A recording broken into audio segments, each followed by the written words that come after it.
ಎಲ್ರಿಗೂ ನಮಸ್ಕಾರ. ನನ್ನ ಹೆಸರು ಅನನ್ಯ ವಿ.ಎಸ್. ನಾನು ಉದೋದು ರೇಣುಕಾ ಯಲ್ಲಮ್ಮ ಧಾರಾವಾಹಿನಲ್ಲಿ ಯಲ್ಲಮ್ಮ ಪಾತ್ರ ಮಾಡ್ತಾ ಇದ್ದೀನಿ.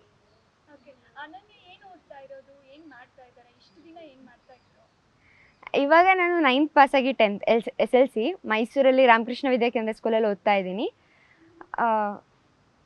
ಮುಂಚೆ ಅಂದರೆ ಇದೇ ಒಂದು ಪ್ರೊಡಕ್ಷನಲ್ಲಿ ಯಡಿಯೂರು ಶ್ರೀ ಸಿದ್ಧಲಿಂಗೇಶ್ವರ ಧಾರಾವಾಹಿನಲ್ಲಿ ಮಾಡಬೇಕಾದ್ರೆ 8th ಸ್ಟ್ಯಾಂಡರ್ಡಲ್ಲಿದ್ದೆ.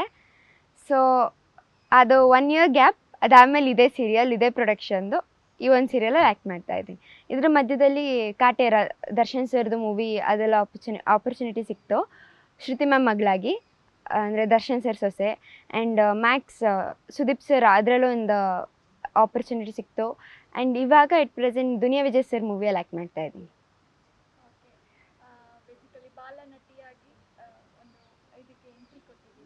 ಹೌದು.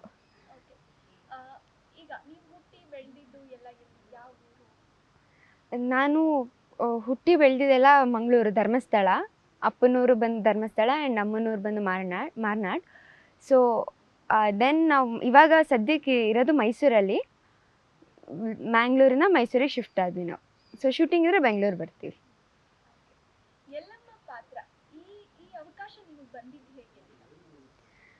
ಆ್ಯಕ್ಚುಲಿ ನಾನು ಅಂದ್ಕೊಂಡಿರಲಿಲ್ಲ. ಆ್ಯಂಡ್ ಇವನ್ ನಾನೇ ಫಸ್ಟ್ ಆಯ್ಕೆ ಈ ಒಂದು ಯಲ್ಲಮ್ಮ ಪಾತ್ರಕ್ಕೆ. ಫಸ್ಟು ಇಲ್ಲಿ ಲುಕ್ ಟೆಸ್ಟಿಗೆ ಕರೆದ್ರು. ಅಂದರೆ ಅಮ್ಮ ಹೇಳಿದರು ಈ ಒಂದು ಧಾರಾವಾಹಿನ ನೋಡ್ತಾ ಇರು ಅಂತ. ಈಗ ನನಗೂ ತುಂಬ ಇಂಟ್ರೆಸ್ಟಿಂಗ್ ಆಯಿತು. ಲೈಕ್ ಚಿಕ್ಕ ಯಲ್ಲಮ್ಮ ಮತ್ತು ಚಿಕ್ಕ ರೇಣುಕೆ ಅವರ ಆ್ಯಕ್ಟಿಂಗ್ ನೋಡಿ ಆ ಒಂದು ಸ್ಟೋರಿನ ಇನ್ನೂ ನೋಡಬೇಕು ಅನ್ನೋ ಒಂದು ಕ್ಯೂರಿಯಾಸಿಟಿ ಬಂತು. ಅದ್ರ ಜೊತೆಗೆ ಈ ಒಂದು ಪಾತ್ರ ನನಗೆ ಸಿಕ್ಕಿದೆ ಅನ್ನೋದು ಖುಷಿ. ಆ್ಯಂಡ್ ಅಮ್ಮಂಗೆ ಕಾಲ್ ಬಂದಾಗ ಹೇಳಿದರು, ಖುಷಿಯಾಗಿರು, ಸಾರಿ ನಿಂಗೊಂದು ಗುಡ್ ನ್ಯೂಸ್ ಬರುತ್ತೆ, ಕಾಯ್ತಾ ಇರು, ಹಾಗೆ ಹಂಗೆ ಅಂತ. ನಾನು ಏನು ಗುಡ್ ನ್ಯೂಸ್ ಅಂತ ಯೋಚನೆ ಮಾಡ್ತಾಯಿದ್ದೆ. ಸೊ ಕೊನೆಗೆ ಈ ಒಂದು ಅಂದರೆ 1 ವರ್ಷ ಬ್ಯಾಕ್ ಹೋಗಿರೋಳು ಮತ್ತೆ ಇದೇ ಒಂದು ಪ್ರೊಡಕ್ಷನ್ ಸೆಟ್ಟಿಗೆ ಮತ್ತೆ ಬಂದೆ. ಆವಾಗ ಈ ಒಂದು ಸೆಟ್ಟಿಗೆ ಬಂದಿರೋದೇ ಗುಡ್ ನ್ಯೂಸ್ ಅಂತ ಅಮ್ಮನ ಹತ್ರ ಕೇಳಿದೆ. ಇಲ್ಲ ಇನ್ನೂ ಇದೆ ಅಂತ ಹೇಳಿದ್ರು. ಆಮೇಲೆ ಒಂದು ಲುಕ್ ಟೆಸ್ಟ್ ತೊಗೊಂಡ್ರು. ಅವ್ರನ್ನ ಯಲ್ಲಮ್ಮ ಪಾತ್ರಕ್ಕೆ ಅಂತ ಅಂದ್ಕೊಂಡೆ. ಸೊ ಲುಕ್ ಟೆಸ್ಟ್ ತೊಗೊಂಡ್ರು, ಎಲ್ಲ ಆಯಿತು. ನೆಕ್ಸ್ಟ್ ಮತ್ತೆ ಕರೆಸಿದ್ರು ಮಾಕ್ ಶೂಟ್ಗೆ. ಸೊ ಆವಾಗ ಗೊತ್ತಾಯಿತು ಯಲ್ಲಮ್ಮ ಪಾತ್ರ ಮಾಡ್ತಿರೋದು ನಾನೇ ಅಂತ. ಆವಾಗ ತುಂಬ ಖುಷಿ ಆಯಿತು. ನಾನು ಲುಕ್ ಟೆಸ್ಟಿಗೆ ಬಂದಾಗ ಅಂದ್ಕೊಂಡಿರಲಿಲ್ಲ ನನಗೆ ಸಿಗುತ್ತೆ ಅಂತ. ಅಂದರೆ ಇನ್ನು ಬೇರೆ ಹುಡುಗಿರಿಗೆ ಸೆಲೆಕ್ಟ್ ಮಾಡ್ತಾ ಇದ್ದಾರೆ ಅಂತ ಅಂದ್ಕೊಂಡೆ. ಆಮೇಲೆ ಗೊತ್ತಾಯಿತು ನಾನೇ ಸೆಲೆಕ್ಟ್ ಆಗಿದ್ದೀನಿ ಈ ಒಂದು ಪಾತ್ರಕ್ಕೆ ಅಂತ. ಅದೇ ತುಂಬ ದೊಡ್ಡ ಖುಷಿ ನನಗೆ. ಆ್ಯಂಡ್ ಈವನ್ ಅಪ್ಪ ಅಮ್ಮನೂ ತುಂಬ ಖುಷಿಪಟ್ಟರು ನಾನೇ ಸೆಲೆಕ್ಟ್ ಆಗಿರೋದಕ್ಕೆ.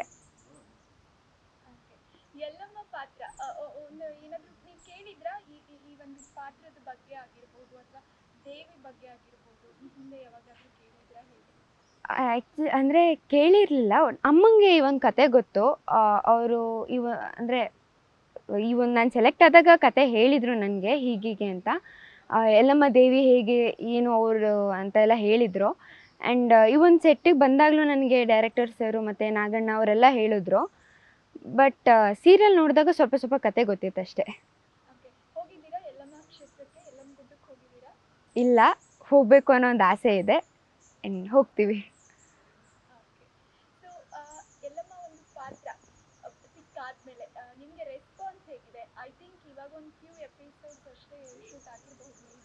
ಹೌದು.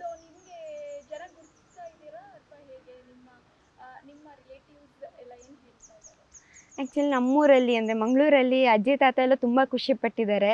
ಆ್ಯಂಡ್ ಈ ಒಂದು ಸೀರಿಯಲ್ನ ಮಿಸ್ ಮಾಡದೆ ನೋಡ್ತಾ ಇದ್ದಾರೆ. ಆ್ಯಂಡ್ ಆಡಿಯನ್ಸ್ ಕೂಡ ನಮ್ಮ ಈ ಒಂದು ನನ್ನ ಪಾತ್ರಕ್ಕೆ ಎಲ್ಲ ಚೆನ್ನಾಗಿ ರೆಸ್ಪಾನ್ಸ್ ಬರ್ತಾ ಇದೆ. ಆ್ಯಂಡ್ ಎಲ್ಲೇ ಹೋದಾಗ ನನ್ನ ರಿಲೇಟಿವ್ಸ್ ಮನೆಗೆಲ್ಲ ಹೋದಾಗ ರೇಣುಕೆ ಯಲ್ಲಮ್ಮ ಧಾರಾವಾಹಿನಲ್ಲಿ ನೀನೇ ಅಲ್ವಾ ಯಲ್ಲಮ್ಮ ಪಾತ್ರ ಮಾಡಿರೋದು ನೆನ್ನೆನೂ ಕೇಳಿದ್ರು. ಆ್ಯಂಡ್ ಹೀಗೆ ಕೇಳಿದ್ರು ಈ ಒಂದು ಸೀರಿಯಲಲ್ಲಿ ಮಾಡಿದಾಗ ತುಂಬ ಚೆನ್ನಾಗಿ ರೆಸ್ಪಾನ್ಸ್ ಬರ್ತಿದೆ.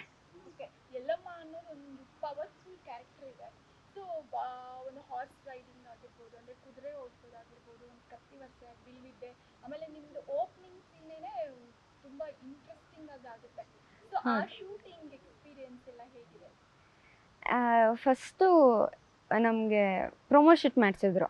ಆವಾಗ ಅಂದರೆ ಯಲ್ಲಮ್ಮ ಮೇಯ್ನಾಗಿ ಬಂದು ಇ.ಟಿ. So ET. ನಂಗೆ ಆ್ಯಕ್ಚುಲಿ ಗೊತ್ತಿಲ್ಲ ಇ.ಟಿ. ಹೇಗೆ ಲೈಕ್ ಅದನ್ನು ತಿರುಗ್ಸೋದಾಗಿರ್ಬೋದು, ಎಸೆಯೋದಾಗಿರ್ಬೋದು ಅದೆಲ್ಲ ಗೊತ್ತಿಲ್ಲ. ಬಟ್ ಟೆಕ್ನಿಕ್ ಗೊತ್ತು. ಲೈಕ್ ನಾನು ಹೆಂಗಿದ್ರು athletics, discus throw and running ಅದೆಲ್ಲ ಮಾಡಿದ್ದೀನಿ. ಸೊ ಆ ಒಂದ್ರನ್ನ ಈಟಿ ಹೆಂಗೆ ಎಸಿಬೇಕು ಅಂದರೆ ಲೈಕ್ ಟೆಕ್ನಿಕ್ ಗೊತ್ತು, ಬಟ್ ಎಸೆಯೋದು ಹೆಂಗೆ ಅಂತ ಗೊತ್ತಿರಲಿಲ್ಲ. ಈ ಒಂದು ಪ್ರೊಮೋ ಶೂಟಿಗೆ ಬಂದಾಗ ನನಗೆ ಟೆನ್ನಿಸರೆಲ್ಲ ಹೇಳ್ಕೊಟ್ರು. ಅಲ್ಲೂ ಫಾಲ್ಟ್ ಎಲ್ಲ ಮಾಡಿದೆ, ಬಟ್ ಆದರೂ ಅವರು ಇನ್ನು ಪೇಷನ್ಸಿಂದನೇ ಹೇಳ್ಕೊಡ್ತಿದ್ರು. ಅದೊಂದು ಈಸಿ ಆಯಿತು. ಮತ್ತು ಬೆಂಕಿ ಮುಂದೆ ನಿಂತಾಗ ನಮಗೆ ಬೆಂಕಿ ಅಂತಲೇ ಅನ್ನಿಸ್ಲಿಲ್ಲ. ಅಂದರೆ ಆಲ್ರೆಡಿ ಕ್ಯಾರೆಕ್ಟರಿಗೆ ಇನ್ವಾಲ್ವ್ ಆಗಿದ್ದಾಗ ಬೆಂಕಿ ಅಂತ ಅನ್ನಿಸ್ಲಿಲ್ಲ. ಅವ್ರು ಯಾವಾಗ ಕಟ್ ಅಂದ್ರೋ ಆವಾಗ ಓ ಬೆಂಕಿ ನಮ್ಮ ಸುತ್ತಮುತ್ತ ಇದೆ, ನಮ್ಗೆ ಸೆಕೆ ಆಗ್ತಿದೆ ಅಂತ ಆವಾಗ ಅನಿಸಿದ್ದು. ಆ್ಯಂಡ್ ನೆಕ್ಸ್ಟು ಎಪಿಸೋಡ್ಗಳು ಶೂಟ್ ಸ್ಟಾರ್ಟ್ ಆದಾಗ ನನ್ಗೆ ಕುದುರೆ ಸವಾರಿ ಆ್ಯಕ್ಚುಲಿ ಇಲ್ಲ.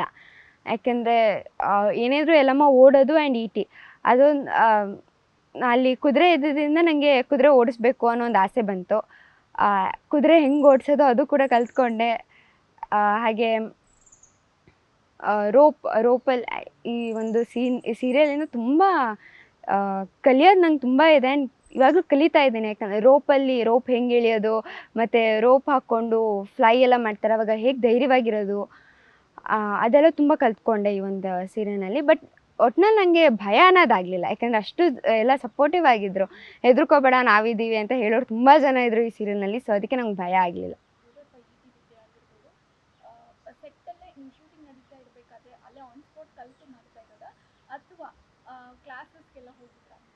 ಆ್ಯಕ್ಚುಲಿ ಕ್ಲಾಸಸ್ ಯಾವುದಕ್ಕೂ ಹೋಗಿಲ್ಲ. ಎಲ್ಲ ಇವರೇ ಡೈರೆಕ್ಟರ್ ಸರ್ ಮತ್ತು ನಾಗಣ್ಣ ಅವರೇ ಎಲ್ಲ ಹೇಳ್ಕೊಟ್ಟಿದ್ದು. ಸೊ ಬಟ್ ಜಿಮ್ನಾಸ್ಟಿಕ್ಸ್, ರನ್ನಿಂಗ್ ಅದಕ್ಕೆಲ್ಲ ಕ್ಲಾಸಸ್ ಹೋಗಿದ್ದೆ. ಅದು ಬಿಟ್ಟು ಹಾರ್ಸ್ ರೈಡಿಂಗ್ ಇಲ್ಲೇ ಕಲ್ತಿರೋದು. 2 ದಿನದಲ್ಲಿ ಅಲ್ಲ, 1 ದಿನದಲ್ಲಿ ಕಲ್ತಿರೋದು ಅದನ್ನು.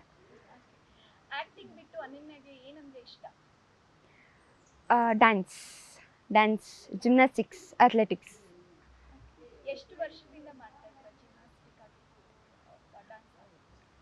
ನಾನು 5th ಸ್ಟ್ಯಾಂಡರ್ಡಲ್ಲಿ ಅಂದರೆ 5th ಇರಬೇಕಾದ್ರೆ ನಾನು ಜಿಮ್ನಾಸ್ಟಿಕ್ಸ್ ಸೇರಿಕೊಂಡೆ.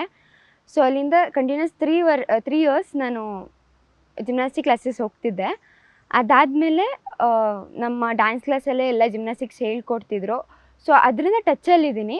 ಬಟ್ 3 ಇಯರ್ಸ್ ಆದಮೇಲೆ ನಾನು ಜಿಮ್ನಾಸ್ಟಿಕ್ಸ್ ಹೋಗಲಿಲ್ಲ. ಬಟ್ ಜಿಮ್ನಾಸ್ಟಿಕ್ಸ್ ಇವಾಗಲೂ ಮಾಡ್ತೀನಿ.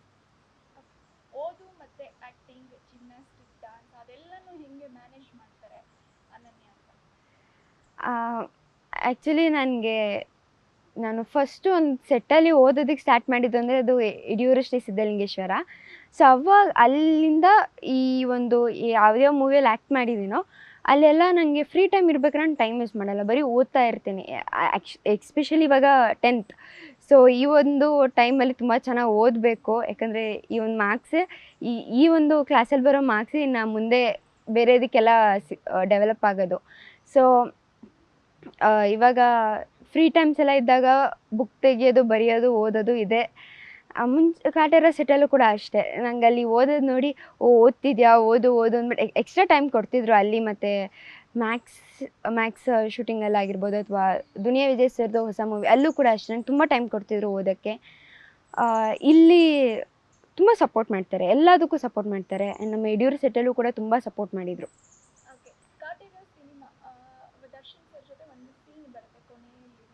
ಹೌದು.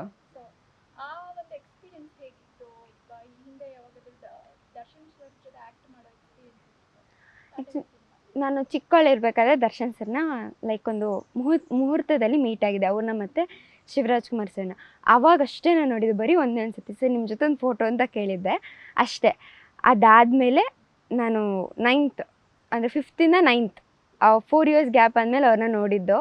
ಅವರೇ ಲೈಕ್ ಅವ್ರು ನಮಸ್ತೆ ಸರ್ ಅಂದಾಗ ಅವರೇ ಬಂದೆಲ್ಲ ಮಾತಾಡ್ಸಿದ್ರು. ಏನು ನಿಮ್ಮ ಹೆಸರು, ಏನು ಓದ್ತಿದ್ದೀರಾ. ಫುಲ್ ಭಯ ಆಗಿತ್ತು, ಯಾಕೆಂದರೆ ದರ್ಶನ್ ಸರ್ ಅವ್ರು ನಮ್ಮ ಥರ ಆರ್ಟಿಸ್ಟ್ ಅಲ್ಲ, is a big artist. So ಅವ್ರ ಜೊತೆ ಹೆಂಗೆ ಮಾತಾಡ್ಬೇಕು ಅನ್ನೋ ಒಂದು ಫಸ್ಟ್ ಭಯ ಇತ್ತು.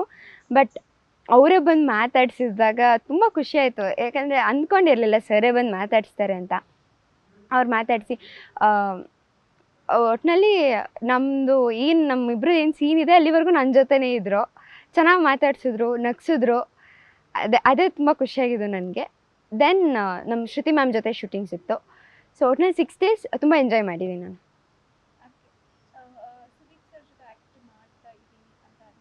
ಹೌದು, ನನಗೆ ಹೌದು ಅವ್ರ ಜೊತೆನೇ ಸೀನ್ ಇದ್ದಿದ್ದು. ಆ್ಯಂಡ್ ಅಲ್ಲಿ ಸುದೀಪ್ ಸರೇ ಹೇಳ್ಕೊಟ್ರು ಹೇಗೆ ಆ್ಯಕ್ಟಿಂಗ್ ಮಾಡಬೇಕು ಅನ್ನೋದು. ಅವರು ಕೂಡ ಒಟ್ನಲ್ಲಿ ನನ್ನ ಜೊತೆನೇ ವಿ ಸ್ಪೆಂಡ್ 4 or 3 hours ನನ್ನ ಜೊತೆನೇ ಇದ್ದರು ಅವರು.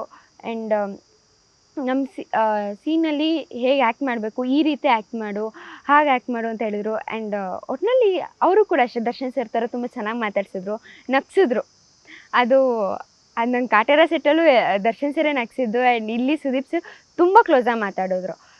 ಬಿಕಾಸ್ ಅವರೇ ನನ್ನ ಕಾಪಾಡಿರೋದ್ರಿಂದ ಅವರೇ ತುಂಬ ಚೆನ್ನಾಗಿ ಮಾತಾಡ್ಸಿದ್ರು. ಒಟ್ಟಿನಲ್ಲಿ ಆನ್ ಸೆಟ್ ಚೆನ್ನಾಗಿತ್ತು. ಆ್ಯಂಡ್ ಇವನ್ ಅಲ್ಲಿ ತುಂಬ ಸೀನಿಯರ್ ಆರ್ಟಿಸ್ಟ್ ಎಲ್ಲ ಇದ್ದರು. ಸುಂದರಾಜ್ ಸರು ಅವರು ಕೂಡ ತುಂಬ ಚೆನ್ನಾಗಿ ಮಾತಾಡ್ಸಿದ್ರು. ಒಟ್ಟಿನಲ್ಲಿ ಎಲ್ಲರೂ ಚೆನ್ನಾಗಿ ಮಾತಾಡ್ಸಿದ್ರು. ಇವನ್ ಡೈರೆಕ್ಟರ್ ಆ್ಯಕ್ಚುಲಿ ತಮಿಳ್ ಅವರು ತಮಿಳ್, ನಾನು ಕನ್ನಡ. ನಂಗೆ ತಮಿಳ್ ಅಷ್ಟೊಂದು ಬರೋಲ್ಲ. ಬಟ್ ಅವರೇ ಲೈಕ್ ಇಂಗ್ಲೀಷ್ ಕನ್ನಡದಲ್ಲಿ ಸ್ವಲ್ಪ ಸ್ವಲ್ಪ ಮಾತಾಡೋಕ್ಕೆ ಟ್ರೈ ಮಾಡಿದ್ರು. ನಾನು ತಮಿಳಲ್ಲಿ ಸ್ವಲ್ಪ ಸ್ವಲ್ಪ ಮಾತಾಡೋಕ್ಕೆ ಟ್ರೈ ಮಾಡಿದೆ. ಬಟ್ ಅಷ್ಟೊಂದು ಪರ್ಫೆಕ್ಟಾಗಿ ಬರಲಿಲ್ಲ. ಆದರೂ ಅವರು ಇಂಗ್ಲೀಷಲ್ಲೇ ಮಾತಾಡಿಕೊಂಡು ಚೆನ್ನಾಗಿ ಇದು ಮಾಡಿದ್ರು.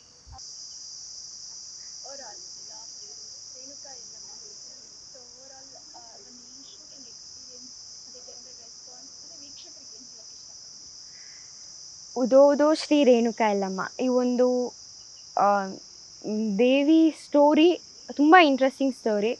ಇದರಲ್ಲಿ ಈ ಒಂದು ಧಾರಾವಾಹಿನಿಂದ ಆ ದೇವಿ ಯಾರು, ಏನು, ಅವ್ರ ಪವರ್ ಏನು ಅನ್ನೋದೆಲ್ಲ ಗೊತ್ತಾಗುತ್ತೆ. ಆ್ಯಂಡ್ ನಾವು ಕೂಡ ಚಿಕ್ಕ ರೇಣುಕೆಯಿಂದ ದೊಡ್ಡ ರೇಣುಕೆ ಅಂದರೆ ಚಿಕ್ಕ ಎಲ್ಲಮ್ಮಯಿಂದ ದೊಡ್ಡ ಎಲ್ಲಮ್ಮ, ಲೈಕ್ ಬಾಲ್ಯದಿಂದ ತಾರುಣ್ಯದ ಕಡೆಗೆ ಈ ಒಂದು ಚಿಕ್ಕವ್ರಿಗೆ ಹೇಗೆ ಸಪೋರ್ಟ್ ಮಾಡ್ತಾಯಿದ್ರು, ಹೇಗೆ ನಿಮ್ಮ ಆಶೀರ್ವಾದ ಎಲ್ಲ ಕೊಡ್ತಾಯಿದ್ರು, ಹಾಗೆ ನಮಗೂ ಸಪೋರ್ಟ್ ಮಾಡಿ. ನಿಮ್ಮ ಆಶೀರ್ವಾದ ನಮ್ಗೆ ತುಂಬ ಮುಖ್ಯ. ಆ್ಯಂಡ್ ಈ ಒಂದು ಸೀರಿಯಲ್ನ ತಪ್ಪದೆ ರಾತ್ರಿ 8 ವೀಕ್ಷಿಸಿ ಅಥವಾ ನೋಡಿ.